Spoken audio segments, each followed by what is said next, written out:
Berjumpa lagi semuanya yang sangat berbahagia. Sekarang kita kembali diperlihatkan dengan Xiao Yan yang pada saat ini berlatih untuk meningkatkan fondasi origin Qi-nya. Meskipun Xiao Yan adalah reinkarnasi dari Yang Mulia, tetapi Xiao Yan pada saat ini benar-benar harus secara perlahan meningkatkan kekuatannya. Xiao Yan benar-benar berbeda dengan Xiao Yueli.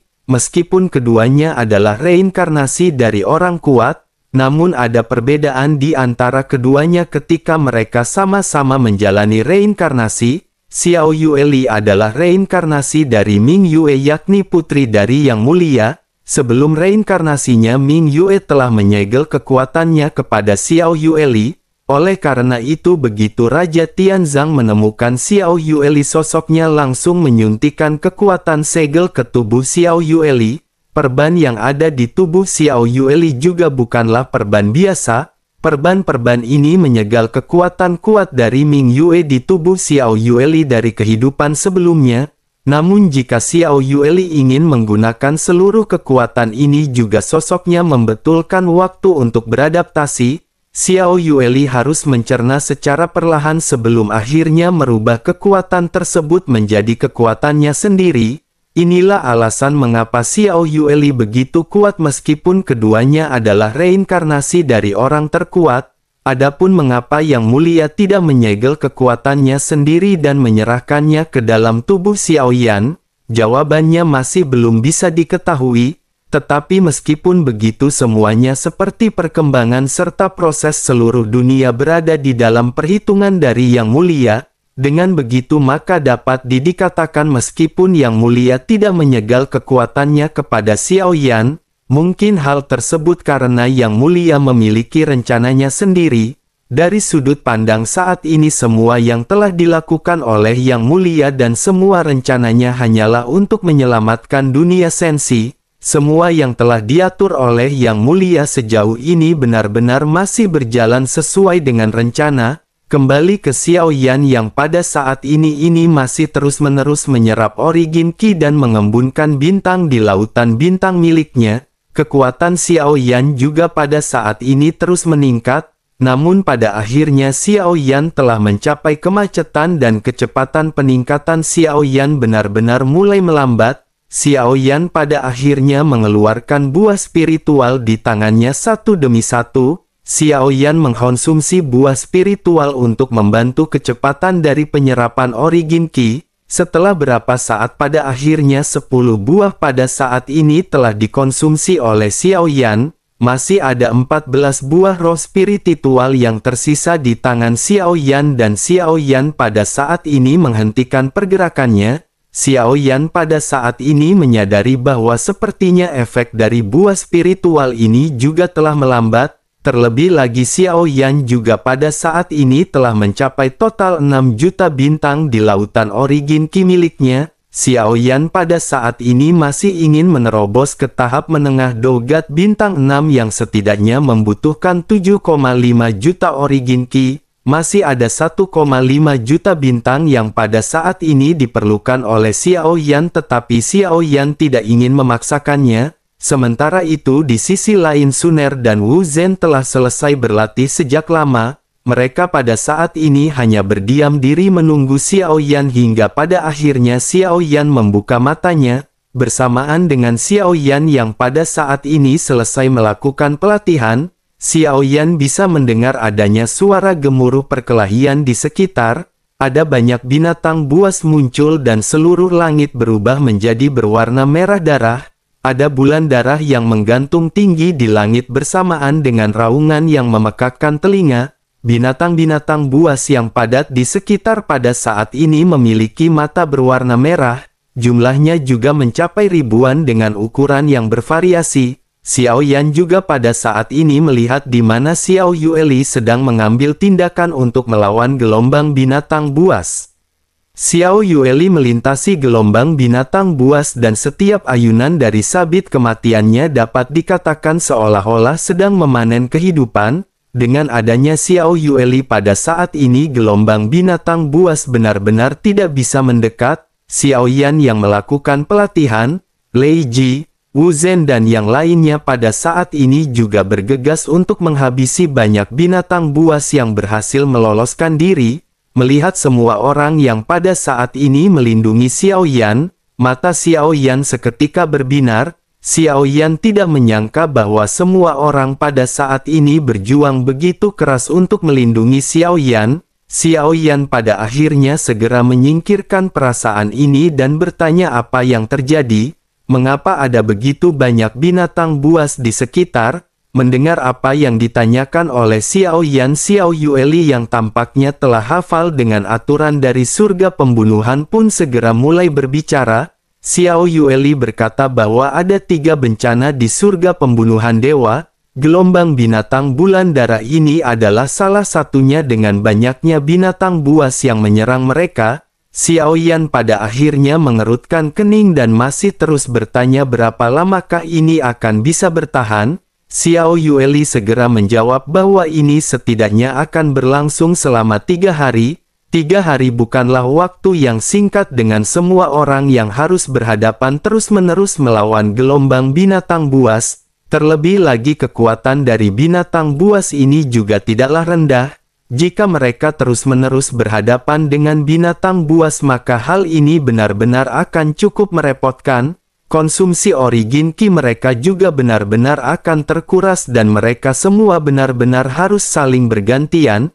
Bersamaan dengan Xiao Yan yang pada saat ini sedikit terdiam, Xiao Yueli pada akhirnya segera menghampiri Xiao Yan. Sosoknya berkata bahwa jika ayah pada saat ini merasa kerepotan, izinkan Xiao Yueli pada saat ini memperluas domain kematian sehingga tidak ada binatang buas yang bisa masuk. Xiao Yan pada saat ini sedikit terkejut karena dengan kata-kata Xiao Yueli ini menunjukkan bahwa Xiao Yueli masih belum menggunakan kekuatan tempur sesungguhnya. Selama Xiao Yueli mau sepertinya sangat mudah baginya untuk menghadapi para binatang buas ini. Xiao Yan pada akhirnya melihat ke arah orang-orang yang pada saat ini masih bertempur di sekitar. Xiao Yan tahu bahwa sangat mudah bagi Xiao Yueli untuk menghancurkan para binatang buas ini, namun Xiao Yan juga pada saat ini berpikir bahwa pertarungan intens seperti ini adalah sesuatu yang dibutuhkan oleh setiap orang.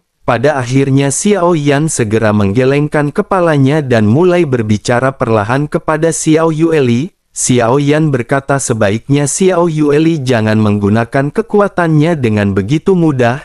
Gelombang binatang buas ini juga sebenarnya adalah sebuah berkah bagi mereka. Dengan pertempuran intens seperti ini maka mereka akan bisa meningkatkan kekuatan secepat mungkin. Xiao Yueli mengerti apa yang dikatakan oleh Xiao Yan dan pada saat ini sosoknya tidak lagi berbicara. Xiao Yueli pada saat ini hanya mengangguk dengan penuh semangat dan matanya kembali tertuju kepada Suner. Xiao Yueli pada saat ini kembali menghabisi banyak binatang buas dan berjaga-jaga di samping Suner. Bagaimanapun Suner adalah prioritas utama bagi Xiao Yueli dan Xiao Yueli tidak ingin Suner menderita luka. Pada akhirnya Xiao Yan pun segera mencabut pedang berat misteriusnya dan ikut terjun dalam pertempuran. Waktu terus berlalu dan pada saat ini pelindung dibuat bagi mereka yang kelelahan dan berniat untuk memulihkan diri. Setelah saling bergantian memulihkan diri semua orang kembali terjun ke dalam pertempuran. Semua orang pada saat ini mengeluarkan keterampilan bertarung terkuat masing-masing untuk berhadapan dengan badai binatang buas. Pada akhirnya hari ketiga pun tiba dan gelombang binatang buas pada saat ini masih belum menunjukkan tanda-tanda akan berhenti. Namun jumlah mereka menjadi semakin sedikit tetapi bersamaan dengan hal tersebut, ada suara gemetar di tanah dan ada longsor serta retakan di sekitar. Kelompok Xiao Yan juga sedikit terguncang sebelum akhirnya mereka melihat benda besar yang mulai keluar dari tanah. Seketika semua orang kembali dikejutkan dengan kemunculan binatang kristal es dengan panjang berukuran ratusan meter. Seluruh tubuhnya ditutupi dengan kristal es dan dapat terlihat bahwa kristal-kristal ini benar-benar sangat keras. Monster ini dengan cepat segera bergerak menuju ke arah Xiao Yan dan yang lainnya. Mata Xiao Yan juga menyipit dan Xiao Yan bergumam bahwa ini adalah binatang buas kuno. Xiao Yueli juga pada saat ini seketika mengangkat kepalanya ke arah langit dengan sedikit terkejut. Xiao Yueli segera bergumam bahwa ternyata ada juga burung phoenix api yang mempesona. Tampaknya pada saat ini ada dua binatang buas kuno yang harus mereka hadapi. Yang satu adalah penguasa tanah sementara yang lainnya adalah penguasa langit yang sulit untuk dihadapi. Dua binatang buas kuno ini juga terkenal di surga pembunuh dewa. Keduanya sering bepergian bersama-sama dan akan sangat sulit untuk berhadapan dengan mereka. Mendengar hal tersebut, Xiao Yan pada saat ini sedikit mengerutkan kening karena Xiao Yan sesungguhnya tidak mengetahui apapun di surga pembunuh dewa. Sementara itu Xiao Yueli kembali menjelaskan bahwa keduanya juga merupakan binatang buas kuno tingkat 2. Jika Xiao Yueli tidak mengambil tindakan maka mereka benar-benar akan sangat sulit untuk menyelesaikannya. Mendengar hal tersebut Xiao Yan pada saat ini menyipitkan matanya dan Xiao Yan menyadari apa yang dimaksud oleh Xiao Yueli. Pada akhirnya Xiao Yan pun segera berkata bahwa Xiao Yan akan menyerahkan binatang yang berada di langit itu kepada Xiao Yueli. Sementara itu Xiao Yueli bisa menyerahkan binatang yang berada di atas tanah kepada kelompok ayah. Xiao Yueli mengangguk sedikit mendengar apa yang baru saja dikatakan oleh Xiao Yan. Sosoknya tanpa banyak basa-basi segera bergegas menuju ke arah langit. Xiao Yueli juga memerintahkan Suner untuk sedikit menjauh agar tidak terkena dampak dari pertempuran. Suner secara alami mengerti dan Suner pada saat ini bergegas mundur. Sementara itu Xiao Yan pada saat ini segera membuat pengaturan dalam waktu singkat kepada anggota-anggotanya. Xiao Yan memerintahkan Lei Ji dan Jian Su untuk bergabung bersama dengan Xiao Yan. Xiao Yan lanjut memerintahkan Wu Zhen untuk menempatkan 100 menik-menik guntur di lokasi tertentu. Semua orang pada akhirnya mengangguk dan pemandangan ini tampak seperti tim Fearless pada saat sebelumnya. Mereka benar-benar menggabungkan kekuatan masing-masing untuk bisa berhadapan dengan musuh. Pada akhirnya pertempuran di antara kedua belah pihak segera terjadi. Lei Ji meledakkan aura kuat miliknya dengan total 20 juta origin Qi. Adapun Jian Su pada saat ini telah berhasil menerobos ke tahap awal Dogat bintang 7. Jian Su memiliki 24 juta fondasi origin Qi dan telah memperoleh senjata baru yakni pedang hantu. Ketiganya pada akhirnya melesat dengan Xiao Yan yang berada di tengah berhadapan dengan binatang kristal es yang sudah bergerak maju. Bersamaan dengan kelompok Xiao Yan yang bertarung pada saat ini ada juga beberapa tim yang tidak jauh dari sana. Selain itu di suatu tempat yang tersembunyi hanya ada sesosok yang berdiri menatap ke arah kelompok Xiao Yan yang bertempur. Tubuhnya sedikit gemetar dan sosoknya mengangkat matanya seolah-olah sedang memastikan sesuatu. Jika Xiao Yan melihat sosok ini maka Xiao Yan akan bisa mengenalinya secara sekilas. Orang ini adalah Wu Tai yang mencoba membunuh Xiao Yan di Istana Pengobatan Spiritual Surgawi. Wu Tai pada saat ini terlihat sedang memperhatikan Xiao Yan dan sesungguhnya sosoknya mencari keberadaan dari klon iblis keabadian. Melihat tidak adanya tanda-tanda klon iblis keabadian, sebuah giok teleportasi pada saat ini tergelincir di tangannya. Bersamaan dengan hal tersebut pada saat ini ledakan keras seketika terjadi di langit. Wu Tai pada saat ini menoleh menatap ke arah Xiao Yueli yang pada akhirnya dengan mudah mengalahkan Phoenix Api. Kekuatan mengerikan dari Xiao Yueli benar-benar mengejutkan semua orang. Wu Tai juga pada saat ini bergumam bahwa kekuatan gadis ini benar-benar begitu kuat, dapat membunuh binatang purba tingkat 2 dengan begitu mudah. Mungkinkah orang ini juga seorang Dogat bintang 8? Wu Tai memandang ke arah sosok Xiao Yueli yang pada saat ini masih melayang di langit dan tidak memutuskan untuk membantu Xiao Yan. Xiao Yueli pada saat ini hanya menatap ke arah kelompok Xiao Yan. Mengikuti arah pandang Xiao Yueli, Wu Tai pada saat ini kembali menoleh ke arah Xiao Yan. Wu Tai pada akhirnya bergumam mungkinkah orang kuat sebelumnya tidak ikut bersama dengan kelompok Xiao Yan. Jika itu permasalahannya selama wanita di udara ini tidak mengambil tindakan, Dengan kekuatan Cao Ge maka menghabisi Xiao Yan tidak akan menjadi masalah. Wu Tai tanpa ragu-ragu lagi segera menghancurkan selip batu giok yang berada di tangannya. Wu Tai juga menyipitkan sedikit matanya ketika menatap ke arah Xiao Yan dengan niat membunuh yang terpancar. Bersamaan dengan hal tersebut rupanya niat membunuh yang meluap di matanya dapat dirasakan oleh Xiao Yueli yang berada di udara. Xiao Yueli menoleh dengan tajam dan pada saat ini menatap ke arah Wu Tai. Sementara itu Wu Tai tidak menyadari bahwa Xiao Yueli pada saat ini telah menyadari keberadaannya. Sosoknya masih menatap ke arah Xiao Yan dan bergumam bahwa dirinya tidak menyangka orang ini menjadi lebih kuat. Tingkat pertumbuhannya juga sungguh luar biasa dan dia ternyata benar-benar reinkarnasi dari dewa jahat. Begitu Wu Tai selesai bergumam sebuah suara segera terdengar di telinga Wu Tai ketika bertanya apakah dirinya benar-benar reinkarnasi dari dewa jahat. Wu Tai pun menganggukkan kepalanya dan berkata bahwa itu memang benar. Wu Tai dengan sadar menjawab pertanyaan dari sosok yang tidak diketahuinya. Setelah beberapa saat pada akhirnya Wu Tai segera menyadari sesuatu, seluruh kulit kepalanya tampak meledak seolah-olah semut yang tidak terhitung jumlahnya muncul di kepalanya.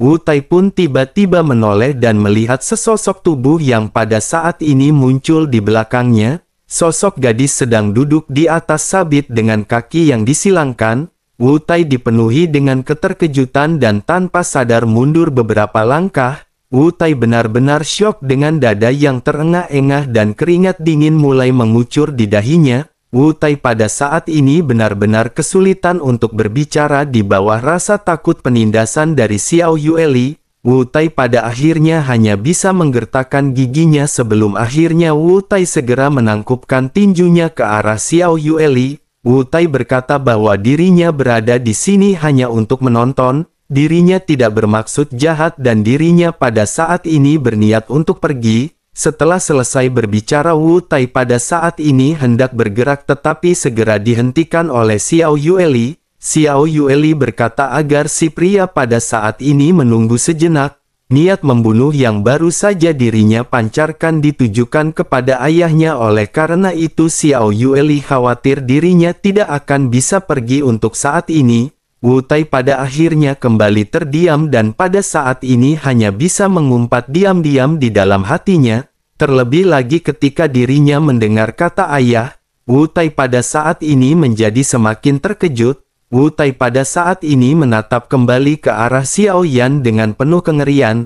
Wu Tai bergumam di dalam hatinya, mungkinkah penyihir kecil menakutkan ini adalah putri dari reinkarnasi dewa jahat?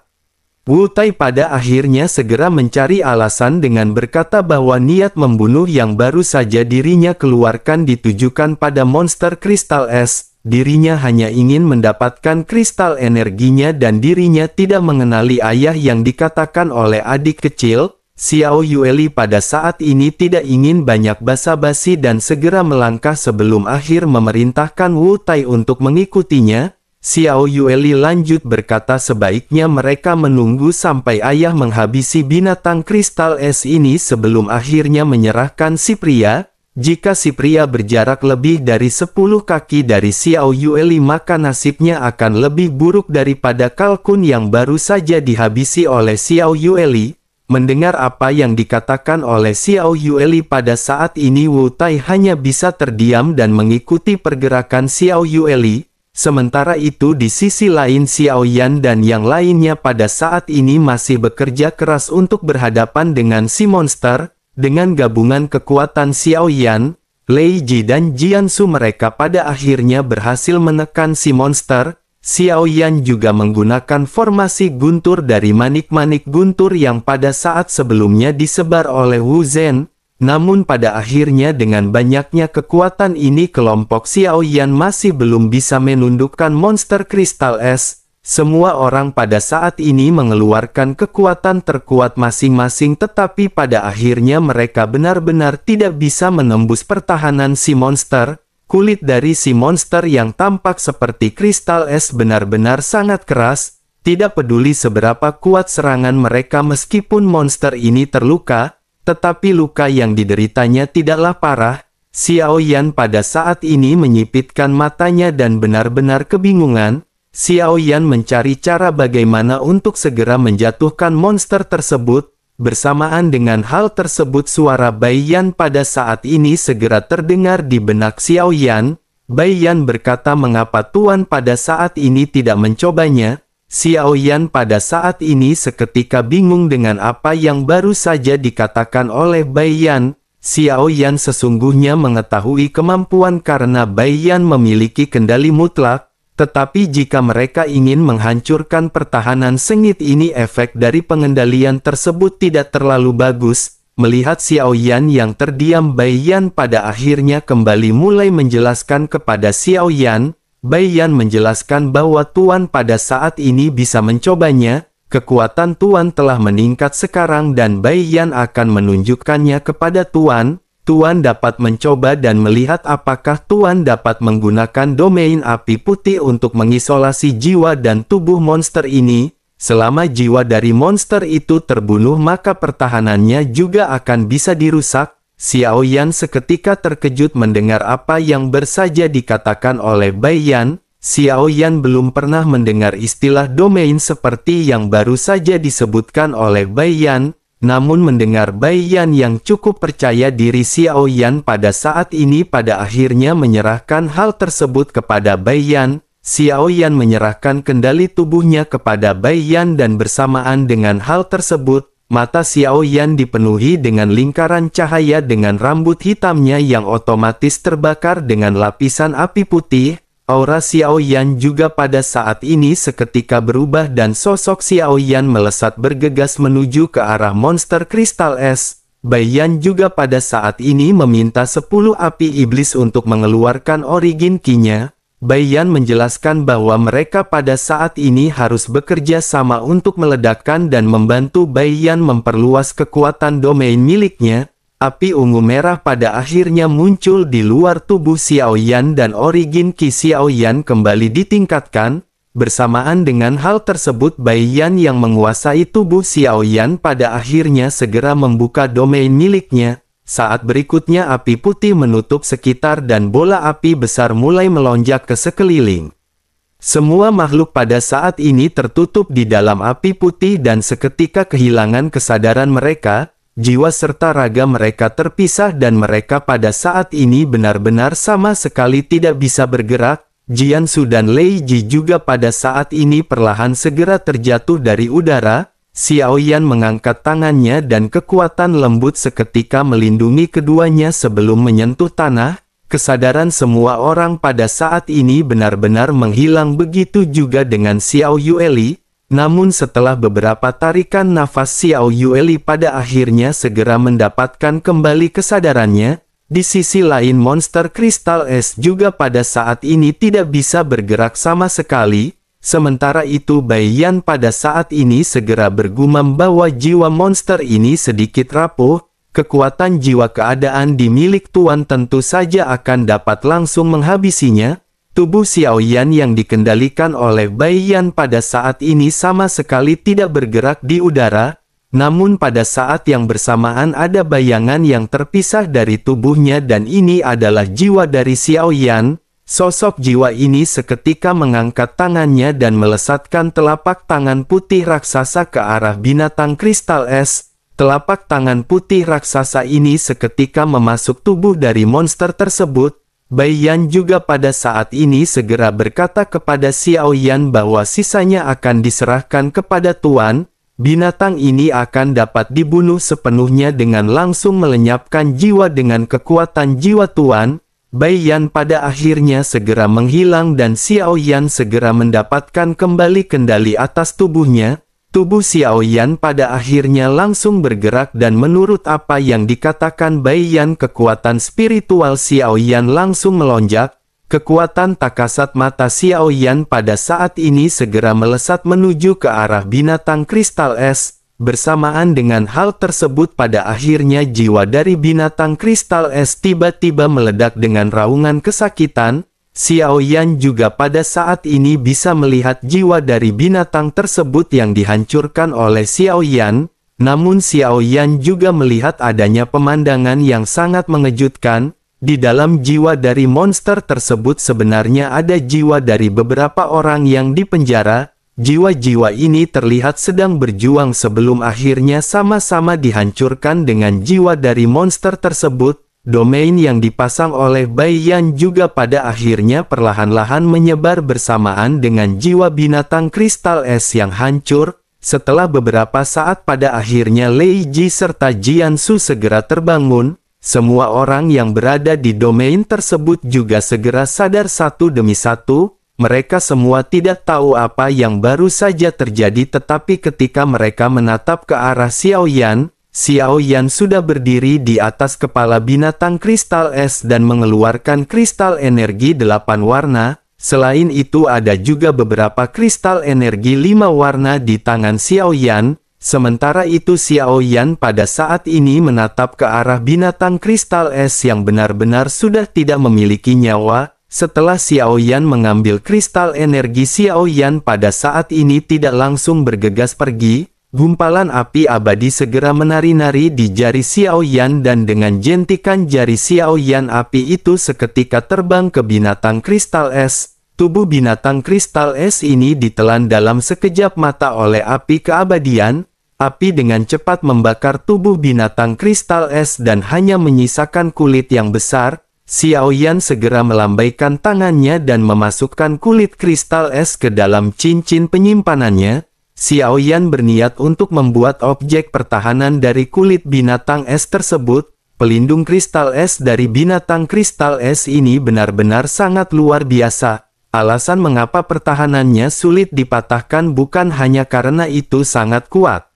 Kristal es ini juga dapat menyerap kekuatan dan penyerapannya bisa menyerap sebagian besar dari kekuatan hantaman serangan. Oleh karena itu Xiao Yan berpikir kulit kristal es ini akan dapat menggantikan kekosongan dari cangkang kura-kura milik Xiao Yan. Jika dimodifikasi menggunakan teknologi stick dari Ding Yue maka kekuatan pertahanannya pasti akan semakin luar biasa. Pada akhirnya Xiao Yueli dapat dengan mudah membunuh salah satu dari 2 binatang buas kuno. Begitu juga dengan kelompok Xiao Yan, meskipun mereka telah menghabiskan banyak energi tetapi pada akhirnya mereka berhasil menaklukkan binatang tersebut. Gelombang binatang buas juga akhirnya mereda setelah 3 hari berlalu. Bulan darah di langit juga pada saat ini menghilang. Sementara itu Xiao Yan pada saat ini masih sedikit mengerutkan kening karena Xiao Yan teringat ketika Xiao Yan membunuh jiwa binatang kristal es. Xiao Yan melihat pemandangan yang sangat aneh dan hal tersebut membuat Xiao Yan bingung. Sementara itu di sisi lain pada akhirnya semua orang pada saat ini segera menghampiri Xiao Yan. Lei Ji segera bertanya mengapa Xiao Yan pada saat ini terlihat khawatir. Xiao Yan menggelengkan kepalanya dan berkata bahwa Xiao Yan hanya merasa sedikit aneh. Masih ada beberapa jiwa manusia yang terpenjara di dalam jiwa binatang kristal es ini. Jiwa tersebut memiliki aura yang berbeda dan sepertinya mereka dipenjara belum lama.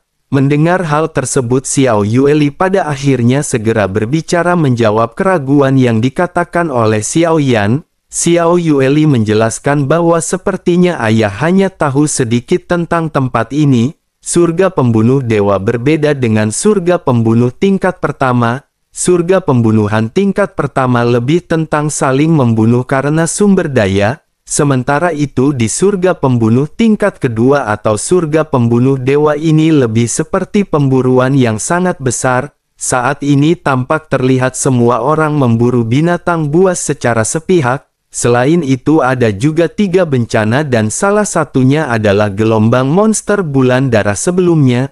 Ada hal lain lagi yang lebih mencengangkan di mana hubungan antara pemburu dan mangsa perlahan-lahan akan berubah. Pada saat ini binatang buas yang benar-benar kuat masih belum aktif. Ketika bencana kedua datang akan ada binatang buas kuno tingkat ketiga bahkan tingkat keempat. Saat itu mereka harus menggabungkan kekuatan dan jika tidak bahkan seorang Dogat bintang 7 akan sulit bertarung sendirian. Meskipun mereka bisa bertahan tetapi pada akhirnya mereka benar-benar tidak akan dapat melarikan diri. Xiao Yan seketika mengerutkan kening mendengar apa yang bersaja dijelaskan oleh Xiao Yueli. Xiao Yan menganggukkan kepalanya karena penjelasan ini juga bisa menjawab keraguan Xiao Yan sebelumnya. Tampaknya jiwa-jiwa yang dipenjara oleh binatang kristal es ini adalah orang-orang yang telah diburu oleh monster tersebut. Xiao Yan pada saat ini hanya bisa menggelengkan kepalanya karena Xiao Yan benar-benar buta dengan semua peraturan yang berada di surga pembunuh dewa. Tampaknya seperti apa yang dikatakan oleh Xiao Yueli, pertempuran benar-benar akan segera semakin intens dengan pemburuan yang mulai terbalik. Jika begitu permasalahannya, maka dapat dikatakan jika seseorang ingin bertahan hidup maka mereka benar-benar harus mengalami pertempuran hidup dan mati. Tidak hanya manusia harus berhadapan dengan manusia, tetapi seseorang yang ingin bertahan hidup harus juga berhadapan dengan monster penunggu warung Bude Yanti.